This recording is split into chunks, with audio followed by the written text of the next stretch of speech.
Assalamualaikum warahmatullahi wabarakatuh. Halo teman-teman, jumpa lagi dengan saya Septi Afriani. Kali ini kita akan membahas soal asli TREO 2 seri belajar PPPK yang ada di SIM PKB ya. Ini khusus untuk guru SD.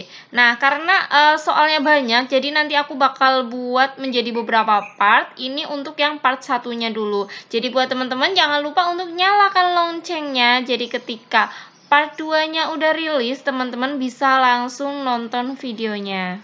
Nah teman-teman, karena soal tryout PPPK itu 50 soal dan itu kan diacak ya. Nah di sini aku nggak urut sesuai dengan nomor soal di tryout, jadi aku kelompokkan berdasarkan mapelnya. Jadi ini untuk yang PKN dan IPS dulu di part satunya. Oke, langsung ke soal nomor 1. Perhatikan hal-hal berikut ini. Langsung ke soalnya aja. Faktor yang menyebabkan perdagangan internasional adalah titik-titik. Jadi ada beberapa faktor yang menjadi penyebab perdagangan internasional. Yang pertama adalah perbedaan tingkat kelangkaan, di mana setiap negara mempunyai sumber daya yang berbeda-beda secara kuantitas dan kualitas. Jadi misalnya negara A nggak punya sumber daya X. Nah, itu berarti kan kelangkaannya tinggi. Nah, sedangkan negara yang lain itu punya sumber daya X. Itu yang salah satu yang menyebabkan. Yang kedua adalah perbedaan tingkat produksi. Jadi misalnya negara A itu kan nggak punya X ya, nggak punya bahan X. Nah, berarti ya tingkat produksinya tuh rendah. Kemampuan produksinya nggak bisa setinggi negara yang lain. Dan yang ketiga adalah perbedaan komparatif harga barang. Jadi setiap negara itu kan menjual barang-barangnya dengan harga tertentu gitu ya. Jadi ada perbedaan-perbedaan harga antar negara. Kita langsung cek aja ke hal-hal yang di soal di sini. Kalau yang nomor 1, meningkatkan devisa ini enggak. Perbedaan kelangkaan, ya betul. Persamaan kekayaan alam, enggak ya, persamaan kekayaan alam itu enggak. Yang nomor 4, perbedaan kemampuan berproduksi, ya betul. Jadi jawabannya 2 dan 4. Soal nomor 2, perhatikan pernyataan berikut ini. Langsung ke soalnya, yang merupakan dampak positif iptek di bidang informasi dan komunikasi ditunjukkan pada pernyataan nomor titik-titik. Oke teman-teman, ada beberapa dampak positif perkembangan iptek pada bidang informasi dan komunikasi, yaitu menambah efektivitas dan efisiensi dalam interaksi sosial masyarakat, menciptakan profesi baru dan lapangan kerja baru, dan yang ketiga meningkatkan kualitas pendidikan. Jadi sebenarnya teman-teman kita bisa langsung cek pernyataannya di sini, ya pokoknya yang dampak positif kata kuncinya itu ya. Kalau misal teman-teman lupa dampak positifnya apa aja ya, udah langsung ke sini cek yang positif gitu. Dan ada hubungannya dengan informasi komunikasi. Oke, yang A menambah efektivitas dan efisiensi dalam interaksi sosial, ini dampak positif jelas ya, dan ini iya. Yang B juga betul. Yang C meningkatkan kualitas pendidikan pembelajaran, iya. Yang 4 itu berita-berita tidak benar. Meningkatkan berita tidak benar ini kan bukan dampak positif ya kan. Jadi ya udah jelas 1 2 3. Kita bisa pakai cara yang pokoknya mana nih yang positif dan ada informasi komunikasinya. Bisa juga teman-teman emang udah hafal gitu loh yang bagian ini. Nomor 3, teknologi yang diciptakan oleh manusia selain mempermudah manusia dalam menjalankan aktivitasnya, juga dapat menyebabkan permasalahan sosial seperti pencemaran lingkungan. Pencemaran lingkungan yang terjadi menambah masalah sosial semakin kompleks untuk diatasi. Upaya masyarakat untuk meminimalkan permasalahan sosial tersebut adalah titik-titik. Oke, teman-teman kita bahas satu-satu. Kalau yang A memperbanyak jumlah tenaga kerja, ini jelas enggak ya teman-teman. Di sini asumsinya masyarakat itu ya masyarakat ya kita gitu loh, enggak selalu masyarakat yang berprofesi ini itu, intinya masyarakat secara umum gitu kan. Kalau yang B menggunakan teknologi sesuai kebutuhan, nah ini nih teman-teman, jadi menggunakan teknologi sesuai kebutuhan. Kalau kita cek yang C, memberi sanksi kepada orang yang membuang sampah sembarangan, ini enggak. Kenapa? Karena di sini pencemaran lingkungan itu enggak selalu yang diakibatkan oleh sampah. Pencemaran lingkungan itu kan banyak ya, pencemaran air, udara, tanah dan sebagainya. Kalau yang D mensosialisasikan dampak pencemaran lingkungan, ini juga enggak ya teman-teman, karena kita sebagai masyarakat biasa, dan di sini bukan karena di soal itu meminimalkan. Kalau ini lebih ke kayak mencegah gitu sih kalau menurut saya. Kalau yang E merancang pembangunan tata ruang kota yang ramah lingkungan, ini jelas enggak, karena ya ini bukan ranahnya masyarakat biasa ya kan. Soal nomor 4, salah satu yang menjadi faktor produksi adalah modal. Berbekal modal yang besar, Novi membuka usaha minuman. Usahanya ia rintis karena mengikuti tren masyarakat yang sedang menggandrungi minuman ini. Tidak bertahan lama, usaha yang Novi rintis mengalami penurunan. Menurut saudara, bagaimana agar sebuah produksi dan pemasaran dapat bertahan? Oke, kita cek satu-satu. Kalau yang A, membuat produk dengan berdasarkan masalah dari pelanggan, ini enggak ya teman-teman. Kalau yang B, membuat produk yang diminati masyarakat dengan harga yang terjangkau. Wah, ini nih teman-teman, jawabannya itu yang B. Kalau yang C, membuat produk tiruan dengan harga yang lebih rendah, tiruannya ini ya yang membuat enggak. Kalau yang dia membuat produk dengan mengikuti tren, nah ini mengikuti tren tapi juga bisa mengalami penurunan gitu kan. Jadi ada beberapa yang harus ditinjau lagi. Yang E, menjual barang dan jasa juga enggak. Soal nomor 5, suatu bangsa mempelajari sejarah untuk mendapatkan kearifan dan kebijaksanaan bagi warga yang mempelajarinya. Bila demikian, maka sejarah berguna secara titik-titik. Ada beberapa kegunaan sejarah. Yang pertama adalah instruksi gitu ya. Memberi pelajaran mengenai suatu keterampilan atau pengetahuan. Nah, jadi lebih ke bidang kejuruan atau keterampilan seperti teknologi atau misalnya perbintangan, navigasi dan sebagainya. Kalau yang B, deduktif itu enggak termasuk guna sejarah.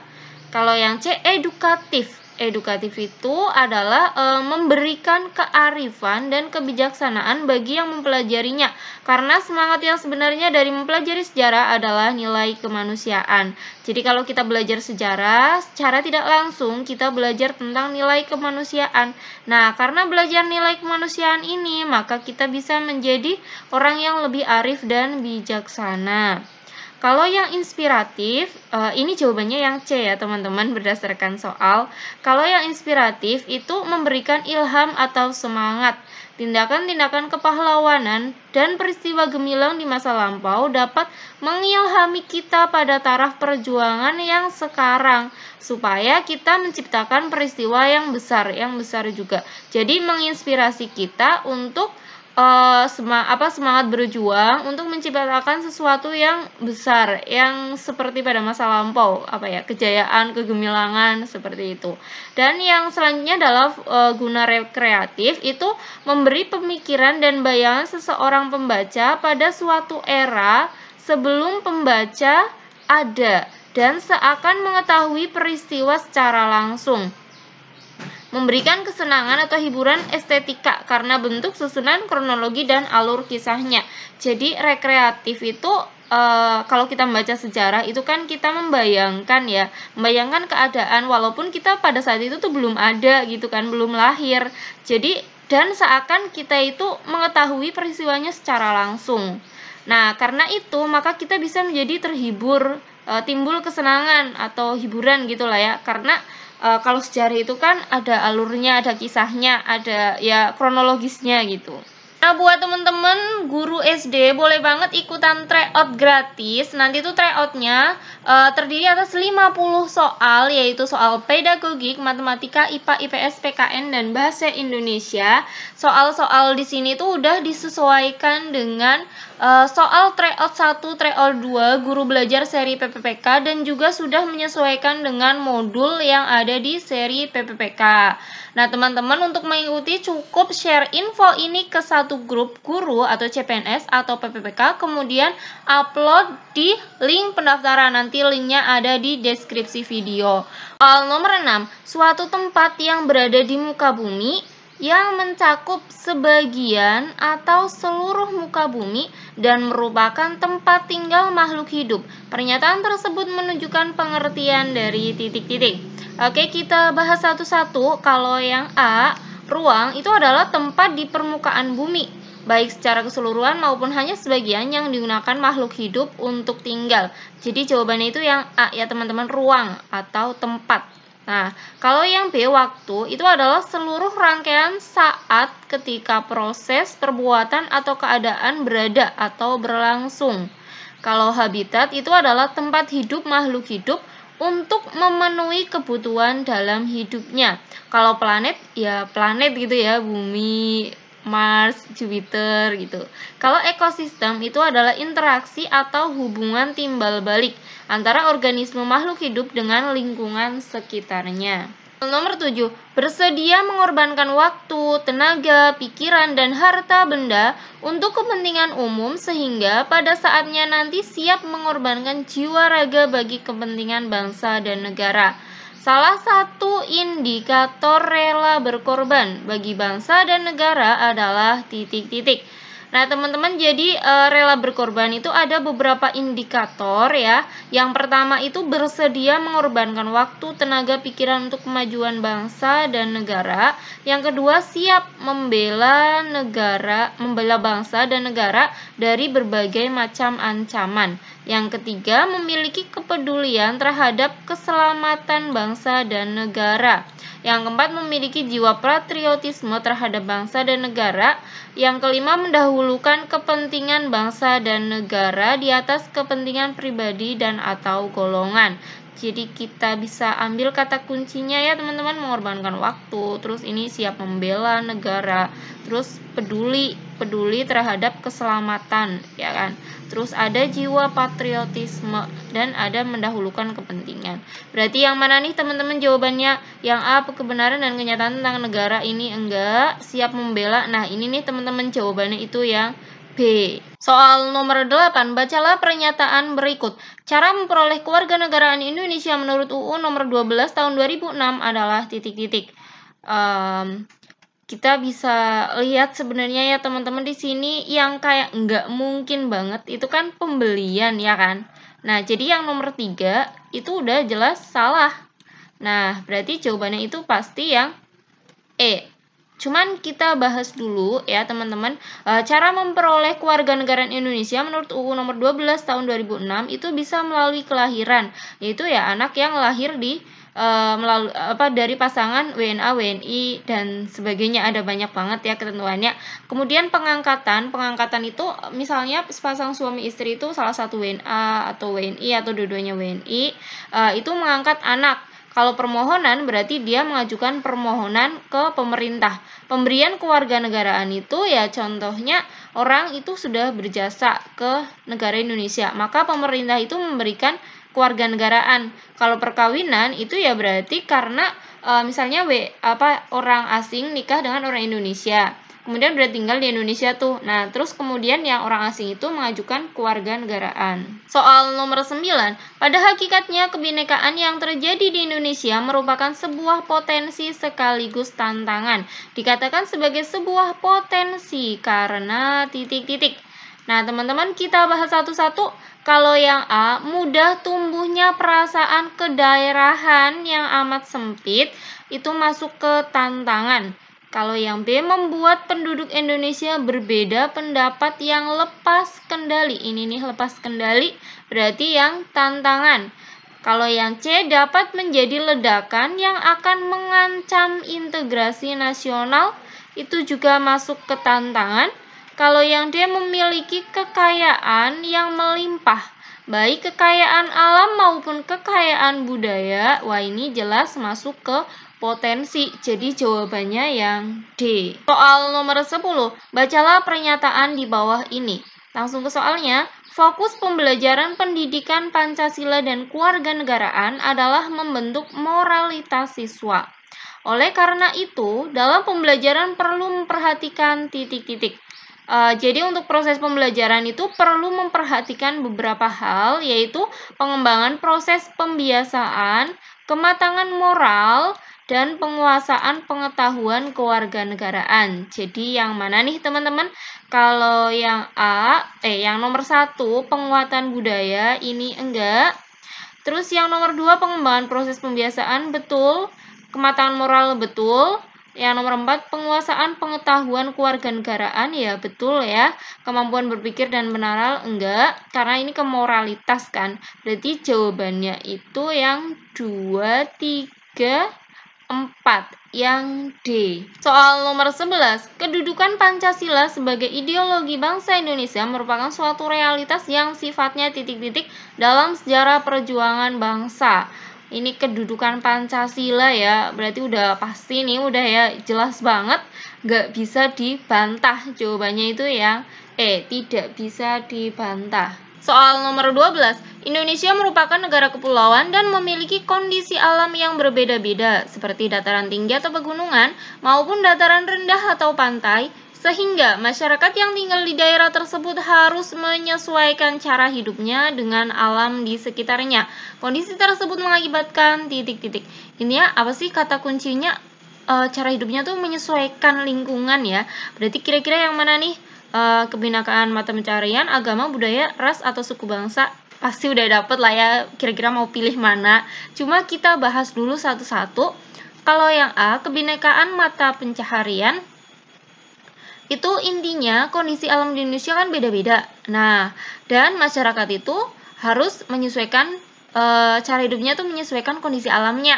Nah, hal ini mengakibatkan perbedaan mata pencaharian dari yang petani, nelayan, pedagang, dan sebagainya. Jadi jawabannya udah jelas banget yang A ya teman-teman. Kalau yang B, kebinekaan agama, masuknya kaum pendatang, baik yang berniat untuk berdagang maupun menjajah, membawa misi penyebaran agama.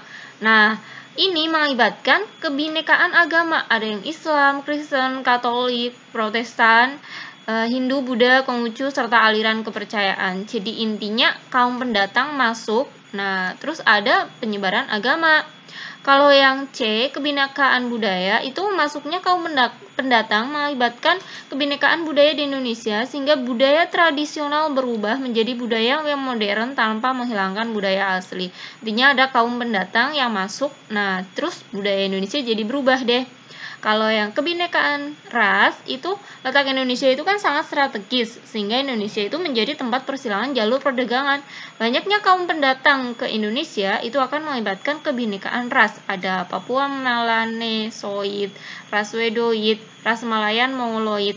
Jadi intinya ya banyak kaum pendatang ya kan, semuanya hampir banyak kaum pendatang kecuali yang mata pencaharian. Cuman nanti kan ada kata kuncinya, kalau kebinekaan ras ya berarti ada banyak ras. Kalau kebinekaan suku bangsa ya Indonesia terdiri atas suku-suku yang berbeda, suku bangsa yang banyak gitu. Soal nomor 13, pembangunan negara akan lebih cepat berjalan jika setiap orang memiliki perspektif yang serupa mengenai perbedaan. Maka dari itu kehidupan bernegara pun akan menjadi lebih mudah untuk dijalani. Pernyataan di atas merupakan manfaat toleran terkait dengan titik-titik. Oke, kita bisa melihat di opsinya ya teman-teman, kira-kira yang mana nih? Sebenarnya kita udah dapet kata kuncinya nih, pembangunan negara. Ya pasti jawabannya itu yang E ya kan. Cuma kita bahas satu-satu dulu. Kalau yang A, membuka pandangan, itu seseorang akan terbuka terhadap cara berpikir orang lain, dapat membantu perkembangan pribadi. Rasa ingin tahu dan kesiapan untuk mempelajari dunia baru, ide dan cara berpikir membantu orang menjadi toleran. Intinya apa sih? Intinya tuh ya akan terbuka cara berpikirnya ya kan, akan terbuka terhadap cara berpikir lain.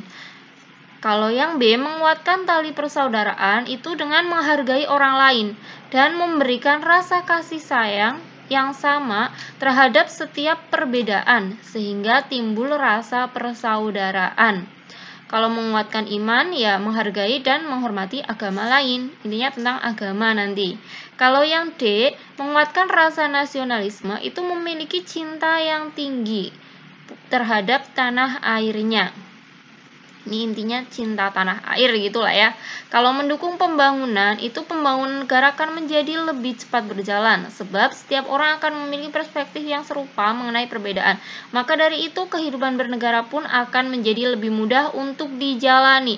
Jadi intinya mendukung pembangunan ya ada kata kuncinya pembangunan negara itu. Karena ini setiap orang perspektifnya serupa, maka kehidupan bernegara itu kan akan lebih mudah untuk dijalani, mendukung pembangunan. Jadi jawabannya yang E. Nah, kasih buat teman-teman yang udah setia nonton video di channel Septi Afriani. Semoga videonya bermanfaat buat teman-teman. Buat teman-teman yang belum nyalakan lonceng notifikasinya, jangan lupa untuk dinyalakan karena akan ada part 2-nya.